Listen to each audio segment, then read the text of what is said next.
উহুদের যুদ্ধে যখন বিশ্বনবী মুহাম্মদুর রাসূলুল্লাহ সাল্লাল্লাহু আলাইহি ওয়াসাল্লাম সাহাবীদেরকে আক্রমণ করার নির্দেশ দিলেন, ইহুদিরা কাফের মুশরিকরা তারা দলে ছিল অনেক ভারী, অনেক সৈন্য সামন্ত তাদের ছিল।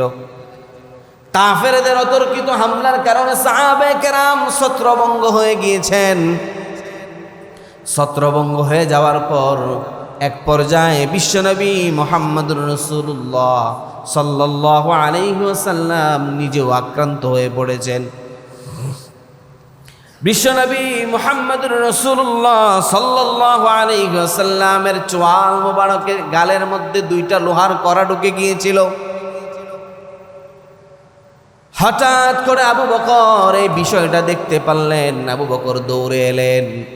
এটা কিছুক্ষণের মধ্যে আবার আবু উবাইদা ইবনুল জাররা রাদিয়াল্লাহু তাআলা আনহু দেখলেন। আবু উবাইদা ইবনুল জাররা আবু বকর রাদিয়াল্লাহু তাআলা আনহুকে বললেন, আপনি বিশ্বনবী মুহাম্মদুর রাসূলুল্লাহ সাল্লাল্লাহু আলাইহি ওয়াসাল্লামের অনেক কাছ থেকে বিভিন্ন প্রকারের খেদমত করার সুযোগ পেয়েছেন। আজকের এই সুযোগটা আমি আর হাতছাড়া হতে দেব না। উবাইদা ইবনুল জাররা রাদিয়াল্লাহু তাআলা আনহু বিশ্বনবীর কাছে ছুটে এলেন। বিশ্বনবী মুহাম্মদুর রাসূলুল্লাহ সাল্লাল্লাহু আলাইহি ওয়াসাল্লাম তার চোয়াল মোবারক দিয়ে রক্ত তখন জোরে জোরে পড়ছিল। আবু উবাইদা ইবনুল জাররা রাদিয়াল্লাহু তাআলা আনহু তার মুখ দিয়ে ওই লোহার কারা আঁকড়ে ধরলেন, কামড়ে ধরলেন। বের করার জন্য যখন টান দিলেন, একটা লোহার কড়া বেরিয়ে এলো। সাথে সাথে আবু উবাইদা ইবনুল জাররা রাদিয়াল্লাহু তাআলা আনহুর একটা দাঁত শহীদ হয়ে গেল। বিশ্বনবী মুহাম্মদুর রাসূলুল্লাহ সাল্লাল্লাহু আলাইহি ওয়াসাল্লাম ব্যথায় কাতরাচ্ছিলেন। আবু উবাইদা ইবনুল জাররা নিজের দাঁতের দিকে পরোয়া না করে দ্বিতীয় কড়াটাও মুখে ধরে টান দিলেন। আরো একটা দাঁত শহীদ হয়ে গেল। বিশ্বনবী মুহাম্মদুর রাসূলুল্লাহ সাল্লাল্লাহু আলাইহি ওয়াসাল্লামের চোয়াল দিয়ে রক্ত প্রবাহিত হওয়া শুরু করলো। এই দৃশ্যটা দূর থেকে দেখছিলেন মালিক ইবনে সিনান রাদিয়াল্লাহু তাআলা আনহু। মালিক ইবনে সিনান রাদিয়াল্লাহু তাআলা আনহু দৌড়ে এলেন। মালিক ইবনে সিনান বিশ্বনবী মুহাম্মদুর রাসূলুল্লাহ সাল্লাল্লাহু আলাইহি ওয়াসাল্লামের চোয়ালটা চেটে চেটে পরিষ্কার করে দিলেন। অর্থাৎ বিশ্বনবীর রক্তগুলো তিনি খেয়ে ফেললেন, চেটে পুটে পরিষ্কার করে দিলেন। বিশ্বনবী সাল্লাল্লাহু আলাইহি ওয়াসাল্লাম সাথে সাথে বললেন, লান তামাসসাকান নার, যেই শরীরে আমি মুহাম্মদের রক্ত প্রবেশ করেছে ওই শরীরকে জাহান্নামের আগুন কোনো দিন স্পর্শ করবে না। সুবহানাল্লাহ।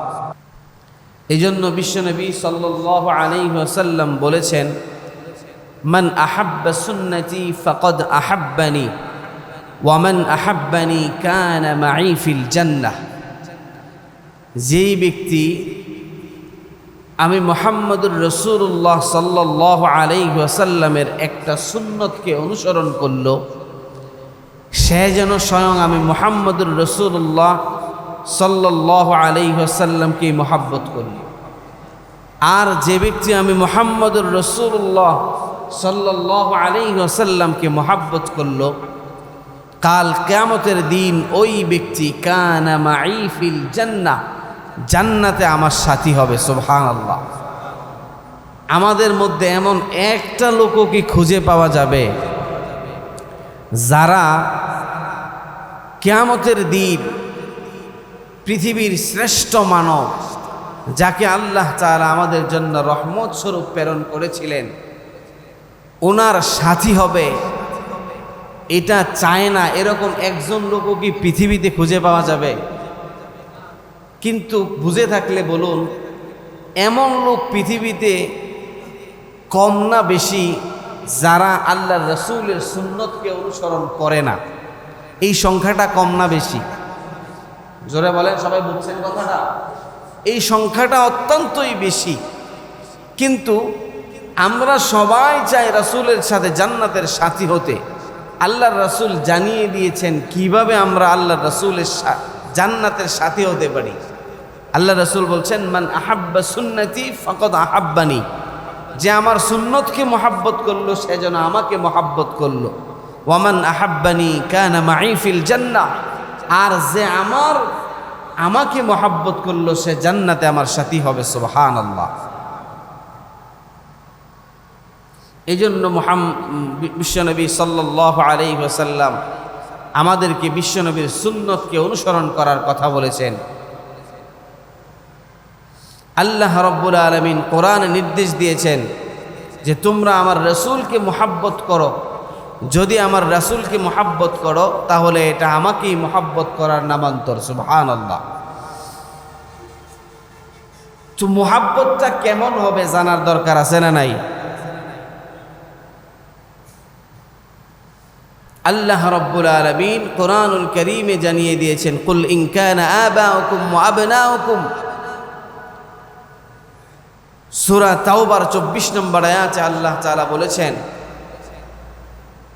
মহাব্বতটা কেমন হবে, অর্থাৎ বিশ্বনবী সাল্লাল্লাহু আলাইহি ওয়াসাল্লামকে মহাব্বতটা কেমন করতে হবে। আল্লাহ তাআলা বলেন, তোমরা যদি তোমাদের পিতা মাতা সন্তান সন্ততি আত্মীয় স্বজন সব কিছুর চাইতে আমার নবী মুহাম্মদকে বেশি ভালোবাসতে না পারো তাহলে তোমরা প্রকৃত মুমিনও হতে পারবে না, এবং তোমাদের জন্য কঠিন আযাবের ব্যবস্থা রেখেছি।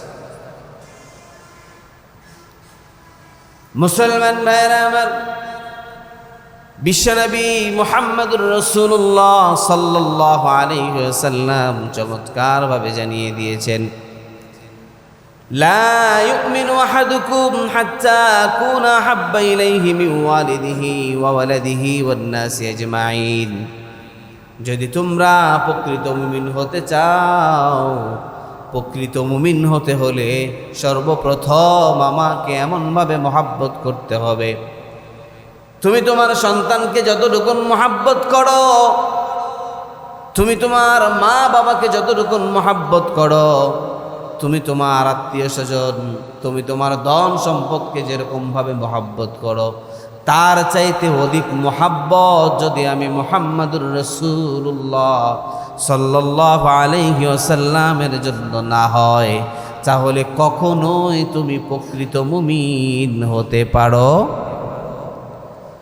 প্রকৃত মুমিন হওয়া যাবে না।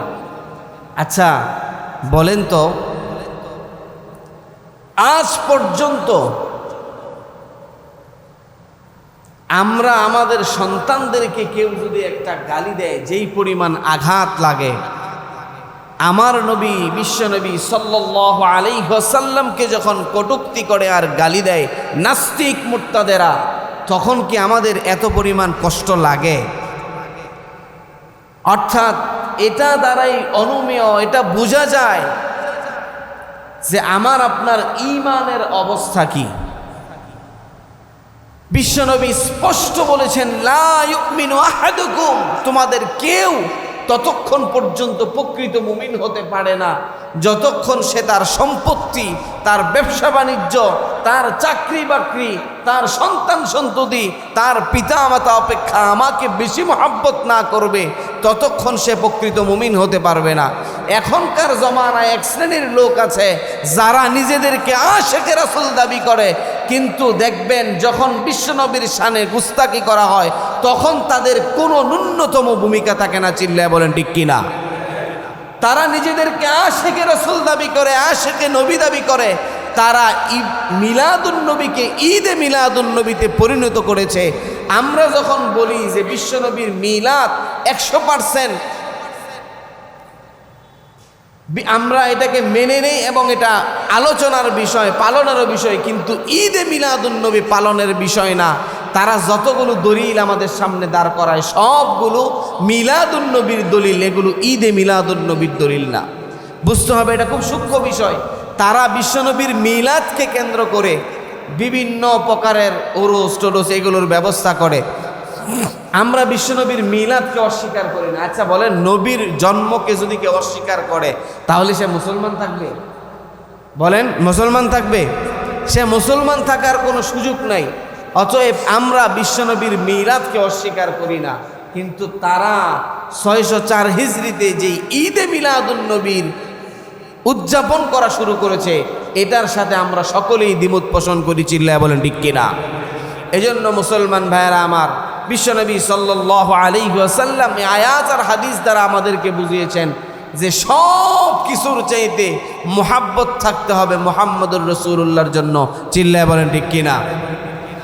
আমরা যদি এই কথাটার উপর নিজেদেরকে প্রতিষ্ঠা করতে না পারি তাহলে আমরা কোনো দিন প্রকৃত মুমিন হতে পারবো না। আল্লাহ তাআলা আমাদেরকে প্রকৃত মুমিন হওয়ার তৌফিক দান করুক। প্রত্যেকে বলে আমিন। সাহাবায়ে কেরাম রাদিয়াল্লাহু তাআলা আনহুম তাদের বিশ্বনবী সাল্লাল্লাহু আলাইহি ওয়াসাল্লামের প্রতি যে পরিমাণ মুহাব্বত ছিল, তারা বিশ্বনবী সাল্লাল্লাহু আলাইহি ওয়াসাল্লামকে যে পরিমাণ মুহাব্বত করেছেন, তার ন্যূনতম মুহাব্বত আমার আপনার দ্বারা হয় না।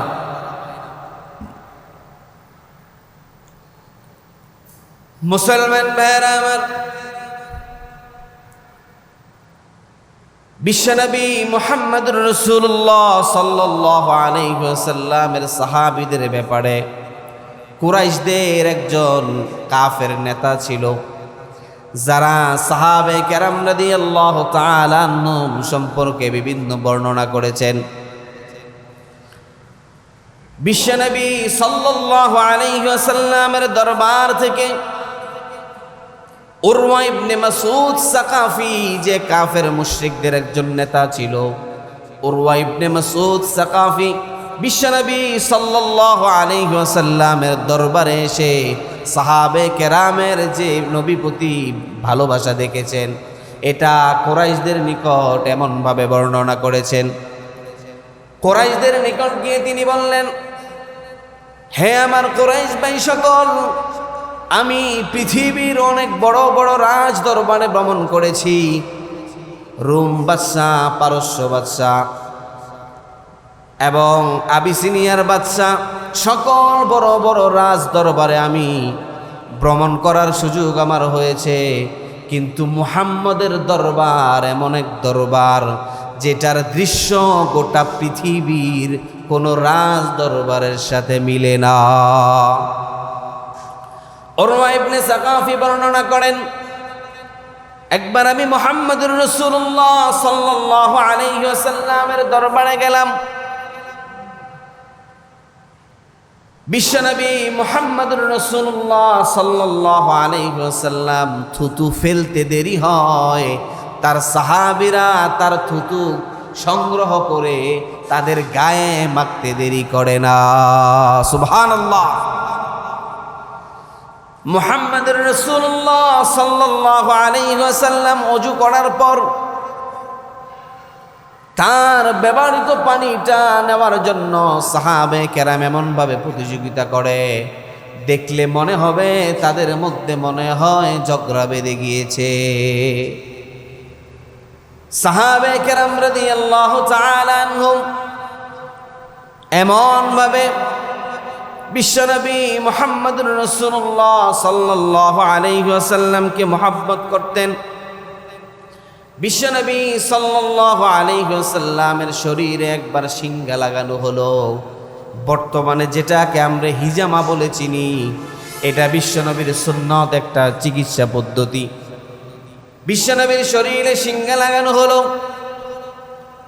শিঙ্গা লাগানোর পর বিশ্বনবী সাল্লাল্লাহু আলাইহি ওয়াসাল্লামের শরীর থেকে কিছু মর রক্ত বের হলো। বিশ্বনবী সাল্লাল্লাহু আলাইহি ওয়াসাল্লাম আব্দুল্লাহ ইবনে জুবায়ের রাদিয়াল্লাহু তাআলা আনহুকে ডেকে বললেন, এই রক্ত, ময়লা রক্তটুকু কোথাও দাফন করে দাও। আব্দুল্লাহ ইবনে জুবায়ের কিছুক্ষণ পর দরবারে ফিরে এলেন।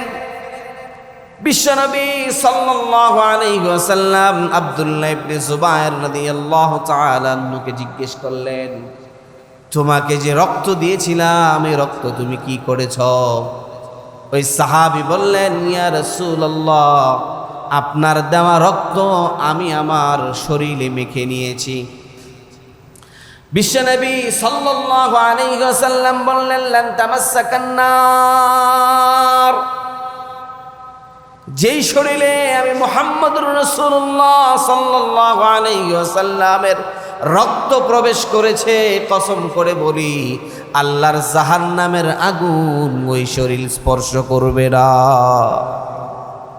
সাহাবীদের নবীর প্রতি প্রেম ছিল এমন, বিশ্বনবীর উচ্ছিষ্ট জিনিসগুলোকেও তারা গ্রহণ করত। মুসলমান ভাইরা আমার,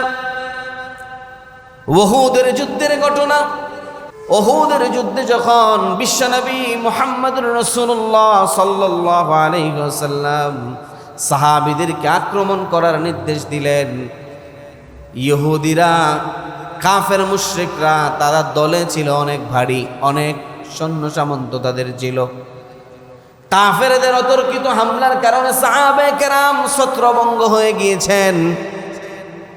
ছত্রভঙ্গ হয়ে যাওয়ার পর এক পর্যায়ে বিশ্বনবী মুহাম্মদুর রাসূলুল্লাহ সাল্লাল্লাহু আলাইহি ওয়াসাল্লাম নিজেও আক্রান্ত হয়ে পড়েছেন।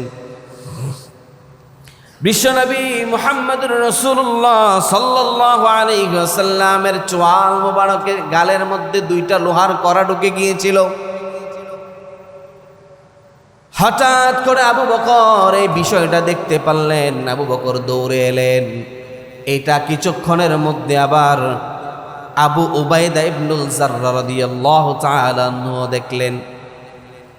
আবু উবাইদা ইবনুল জাররা আবু বকর রাদিয়াল্লাহু তাআলা আনহুকে বললেন, আপনি বিশ্বনবী মুহাম্মদুর রাসূলুল্লাহ সাল্লাল্লাহু আলাইহি ওয়াসাল্লামের অনেক কাছ থেকে বিভিন্ন প্রকারের খেদমত করার সুযোগ পেয়েছেন। আজকের এই সুযোগটা আমি আর হাতছাড়া হতে দেব না। উবাইদা ইবনুল জাররা রাদিয়াল্লাহু তাআলা আনহু বিশ্বনবীর কাছে ছুটে এলেন। বিশ্বনবী মুহাম্মদুর রাসূলুল্লাহ সাল্লাল্লাহু আলাইহি ওয়াসাল্লাম তার চোয়াল মোবারক দিয়ে রক্ত তখন জোরে জোরে পড়ছিল। আবু উবাইদা ইবনুল জাররা রাদিয়াল্লাহু তাআলা আনহু তার মুখ দিয়ে ওই লোহার কারা আঁকড়ে ধরলেন, কামড়ে ধরলেন। বের করার জন্য যখন টান দিলেন, একটা লোহার কড়া বেরিয়ে এলো। সাথে সাথে আবু উবাইদা ইবনুল জাররা রাদিয়াল্লাহু তাআলা আনহুর একটা দাঁত শহীদ হয়ে গেল। বিশ্বনবী মুহাম্মদুর রাসূলুল্লাহ সাল্লাল্লাহু আলাইহি ওয়াসাল্লাম ব্যথায় কাতরাচ্ছিলেন। আবু উবাইদা ইবনুল জাররা নিজের দাঁতের দিকে পরোয়া না করে দ্বিতীয় কড়াটাও মুখে ধরে টান দিলেন। আরো একটা দাঁত শহীদ হয়ে গেল। বিশ্বনবী মুহাম্মদুর রাসূলুল্লাহ সাল্লাল্লাহু আলাইহি ওয়াসাল্লামের চোয়াল দিয়ে রক্ত প্রবাহিত হওয়া শুরু করলো। এই দৃশ্যটা দূর থেকে দেখছিলেন মালিক ইবনে সিনান রাদিয়াল্লাহু তাআলা আনহু। মালিক ইবনে সিনান রাদিয়াল্লাহু তাআলা আনহু দৌড়ে এলেন।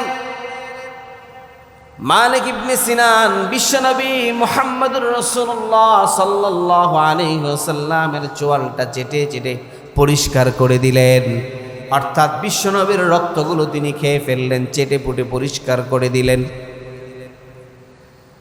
বিশ্বনবী সাল্লাল্লাহু আলাইহি ওয়াসাল্লাম সাথে সাথে বললেন, লান তামাসসাকান নার, যেই শরীরে আমি মুহাম্মদের রক্ত প্রবেশ করেছে ওই শরীরকে জাহান্নামের আগুন কোনো দিন স্পর্শ করবে না। সুবহানাল্লাহ। মুসলমান ভাইরা আমার, বিশ্বনবী মুহাম্মদুর রাসূলুল্লাহ সাল্লাল্লাহু আলাইহি ওয়াসাল্লাম উহুদের যুদ্ধে যখন আক্রান্ত হলেন, ইবলিস শয়তান তখন সুযোগ পেয়ে গেল।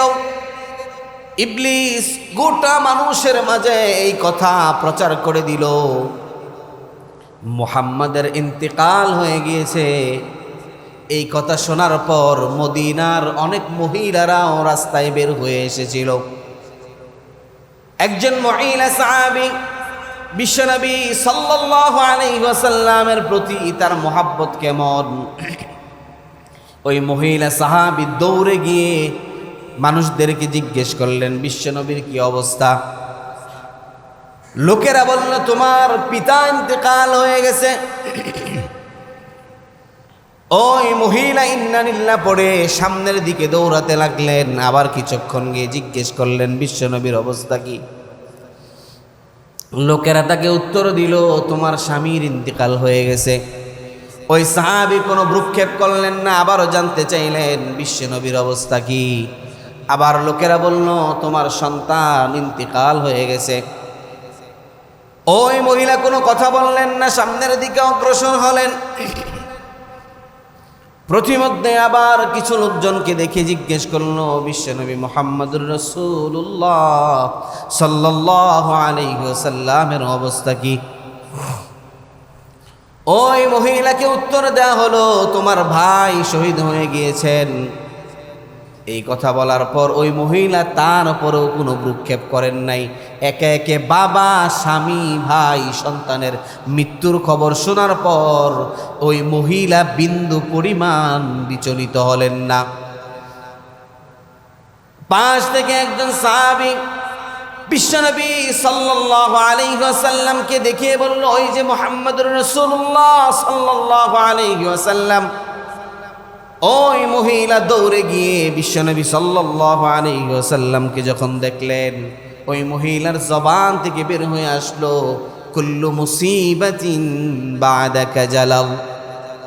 হে আল্লাহর রাসূল, আমি আপনাকে দেখার পর আমার মন এতটাই শান্ত হয়েছে, এখন গোটা পৃথিবীর সকল মানুষ যদি মারা যায় তাহলে আমি আমার মাঝে বিন্দু পরিমাণ কোনো দুঃখ থাকবে না। সাহাবীদের বিশ্বনবীর প্রতি ভালোবাসা ছিল এমন। মুসলমান ভাইরা আমার, খন্দকের যুদ্ধে বিশ্বনবী মুহাম্মদুর রাসূলুল্লাহ সাল্লাল্লাহু আলাইহি ওয়াসাল্লাম চাঁদা আদায় করছিলেন, চাঁদা যুদ্ধের জন্য। বিশ্বনবী সাল্লাল্লাহু আলাইহি ওয়াসাল্লাম সকলের কাছ থেকে এক এক করে চাঁদা নিচ্ছিলেন। হযরতে ওমর রাদিয়াল্লাহু তাআলা আনহু চিন্তা করলেন সব সময় কেন জানি দানের দিক থেকে আবু বকর ফার্স্ট হয়ে যায়। এইবার আমি আমার ঘরের মধ্যে যা কিছু আছে সব কিছুকে দুই ভাগে ভাগ করব। একটা আমার পরিবারের জন্য রেখে দিব, অন্যটা যুদ্ধের জন্য দিয়ে দিব। আল্লাহ তাআলা আনহুকে বিশ্বনবী বললেন হে ওমর, তুমি যুদ্ধের জন্য কি নিয়ে এসেছ? ওমর রাদিয়াল্লাহু তাআলা আনহু বললেন ইয়া রাসূলুল্লাহ, আমি আমার সমস্ত সম্পত্তিকে দুই ভাগে বিভক্ত করেছি, একটা তাবুকের যুদ্ধের জন্য দিলাম আর একটা বাড়ির জন্য রেখে আসছি। এবার আবু বকর রাদিয়াল্লাহু তাআলা আনহুকে জিজ্ঞেস করলেন আবু বকর, তুমি তাবুকের যুদ্ধের জন্য কি চাঁদা নিয়ে এসেছো? আবু বকর রাদিয়াল্লাহু তাআলা আনহু বললেন আমি আমার সম্পত্তির সবটুকুই তাবুকের যুদ্ধে দিয়ে দিলাম। বিশ্বনবী জানতে চাইলেন তুমি তোমার ঘরে কিছু রেখে আসো নাই কেন? আবু বকর উত্তর দিলেন আমি আমার ঘরে আল্লাহর রাসূলকে রেখে এসেছি। সুবহানাল্লাহ। আল্লাহর রাসূল চাঁদা চাইতে দেরি হতো, তারা তাদের সর্বোচ্চটুকু বিলীন করে দিতে এক পরিমাণ বিন্দু পরিমাণ চিন্তা করেন নাই।